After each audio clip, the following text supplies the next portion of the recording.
ISI जिंदाबाद। पाकिस्तान से रिश्ता क्या? ला इलाहा इल्लल्लाह। पाकिस्तान जिंदाबाद। पाक फौज जिंदाबाद। ISI जिंदाबाद। ISI से रिश्ता क्या? ला इलाहा इल्लल्लाह। सिक्योरिटी फोर्सेस से रिश्ता क्या? ला इलाहा इल्लल्लाह।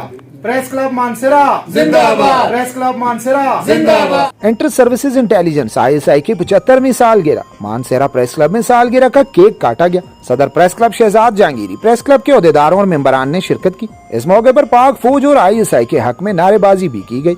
तकरीब की शुरका ने तमाम अहले वतन को ISI की 75वीं सालगिरह की मुबारकबाद पेश की। सदर प्रेस क्लब मानसेरा ओहदेदारों और मेंबरान का इस मौके पर कहना था कि 15 जुलाई 1948 को इंटर सर्विसेज इंटेलिजेंस की बुनियाद रखी गई थी, जो अल्लाह के बेपनाह फजलो करम से आज पाकिस्तान समेत तमाम मुस्लिम ममालिक के लिए एक मजबूत तरीन पनाहगाह साबित हो रही है और मिल्लत इस्लामी और बलखसूस पाकिस्तान के लोगों के लिए एक मजबूत तरीन फौलादी दीवार वाला किला भी साबित हो रही है, जिससे टकरा टकरा के दुश्मन तबाह और बर्बाद हो रहे हैं। ए मेरे अजीज हमवतनों, आज यानी 15 जुलाई को पाकिस्तानी अवाम की महबूब और पाकिस्तान के दिफा की आखिरी लकीर ISI की 75वीं सालगिरह है। ऐद कीजिए कि हम मुल्क पाकिस्तान को अजीम से अजीम तर बनाएंगे। इसके लिए हमें जो भी कुर्बानी देना पड़ी इससे गुरेज नहीं करेंगे। ISI जिंदाबाद, पाकिस्तान पाइंदाबाद। नासिर अली तनोरी, CID न्यूज़ अब मानसेरा।